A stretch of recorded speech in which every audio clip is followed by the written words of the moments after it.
FD आज से नहीं, काफ़ी सालों से बहुत कॉमन है और ये हर एक नागरिक करता है। मैंने भी एफडी करा है और आपने भी कभी न कभी एफडी। तो मेरे दिमाग में एक सवाल आया कि आखिर कितने तक मैं एफडी करा सकता हूँ बिना किसी झंझट के, और मुझे कोई इनकम टैक्स डिपार्टमेंट से नोटिस भी ना आए और मुझे कोई भी एक्स्ट्रा कंप्लाइंस ना करने पड़े इसके लिए। तो मैं चला गया फटाफट इनकम टैक्स के वेबसाइट पे, क्योंकि अगर ऑथेंटिक इन्फॉर्मेशन आपको पाना है इनकम टैक्स से रिलेटेड तो वहीं पे जाना होगा। तो वहाँ पे जाते ही मुझे मिला स्टेटमेंट ऑफ फाइनेंशियल्स ट्रांजेक्शन। तो basically statement of financials launch किया गया है to keep a watch on high value transactions undertaken by tax pair.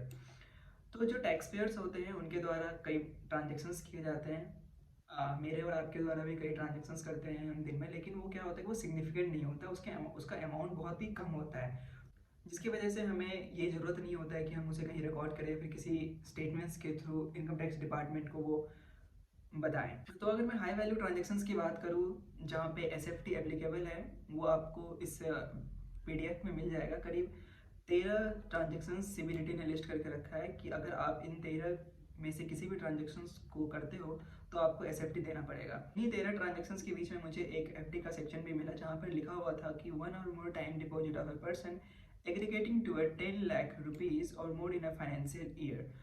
इसका मतलब अगर आप एक साल में 10 लाख या 10 लाख से ज़्यादा का एफडी करते हो तो आप इस सिग्निफिकेंट ट्रांजेक्शन्स के रेंज में आ जाओगे और आपको एसएफटी देना पड़ेगा, आपको एसएफटी डिक्लेयर करना पड़ेगा। यहाँ पे नोट करने वाली बात यह है कि नवंबर 2021 में एआईएस लॉन्च किया गया है सीबीडीटी के तहत, जिसका अर्थ होता है एनुअल इन्फॉर्मेशन स्टेटमेंट, जिसमें कि आप पूरे साल में जो भी ट्रांजेक्शन्स करते हो भले किसी भी अमाउंट का हो वो उस पर रिकॉर्ड कर लिया जाता है। यानी कि आपको अगर 100 रुपये का भी इंटरेस्ट मिला है या फिर आपके पैन पे 10 रुपये भी डिडक्ट हुआ है एज ए TDS, तो वो सभी रिकॉर्ड होगा। यानी कि एफडी करूँ जिस पे मिलने वाला ब्याज दर पे आपको टैक्स ना देना पड़े। दोस्तों, अगर आपको मिलने वाला इंटरेस्ट यानी कि ब्याज 40,000 से ज़्यादा है एक सालों में, तो बैंक इनकम टैक्स एक्ट के तहत TDS काट सकती है। यह लिमिट 50,000 हो जाता है अगर आप एक सीनियर सिटीज़न हैं। सीनियर सिटीज़न का अर्थ है अगर आपका एज 60 ईयर्स से ज़्यादा है।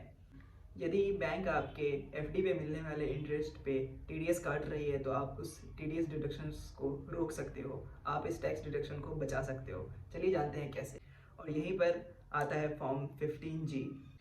यदि आपका total income basic exemption limit यानी कि 2.5 लाख से कम है एक साल में, तो फॉर्म 15H या फिर फॉर्म 15G आपको बचा सकता है।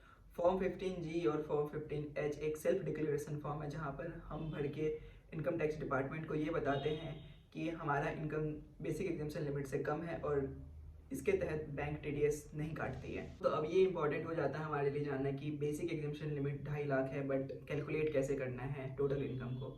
तो मैं बता दूं, आपके द्वारा कमाए गए सारे इनकम, यानी कि अगर मैं टेक्निकल भाषा में बताऊं तो जो सैलरी हेड के इनकम है, यानी कि जो सैलरी आपको मिला है गवर्नमेंट के थ्रू या फिर आप प्राइवेट सेक्टर में काम करते हो तो उसके थ्रू, हाउस प्रॉपर्टी का इनकम यानी कि अगर आपने किसी भी हाउस को रेंट पे लगाया है और आपको उससे रेंट मिला है तो उसका इनकम जोड़ना है आपको।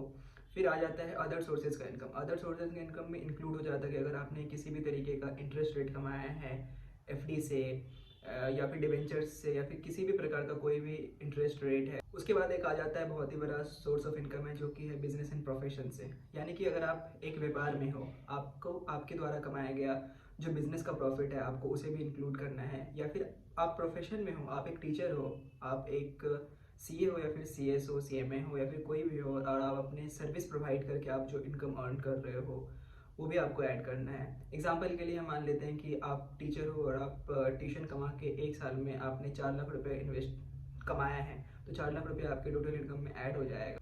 और फिर लास्ट का एक हेड बाकी है जो है कैपिटल गेन। कैपिटल गेन में वो इनकम्स आती है जो कि आपने किसी कैपिटल एसेट को बेचकर आपको जो मुनाफा होता है।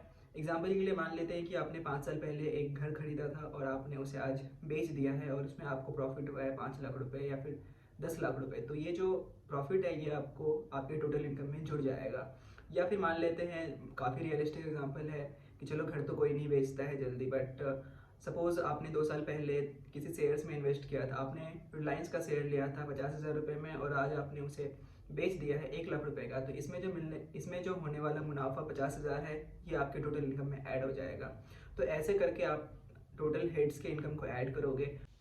दोस्तों, घबराने की बात नहीं है। अगर आपने 15 जी फिर 15 एच फॉर्म भरना भूल गए थे और बैंक ने आपके इंटरेस्ट रेट पे टीडीएस काट लिया है, तो आप जब भी अपना income tax file return file करोगे तब आप टीडीएस का रिफंड बड़े ही आराम से ले सकते हो। तो बारी अब आ जाती है कुछ टिप्स की कि जिसके तहत आप इन सभी कंप्लायंसेस से बच सकते हो। तो मैं बताना चाहूँगा कि अगर आप एक हाई वैल्यू एफडी का प्लान कर, तो आप एक काम कर सकते हो कि आप सारा का सारा अमाउंट अपने नाम पे एफडी ना करके आप अपने कुछ बच्चों के नाम पे कर दें, अपने स्पाउस के नाम पे कर दें। तो फिर आप एक काम कर सकते हो, आप अपने भाई बहन के नाम पे कर सकते हो।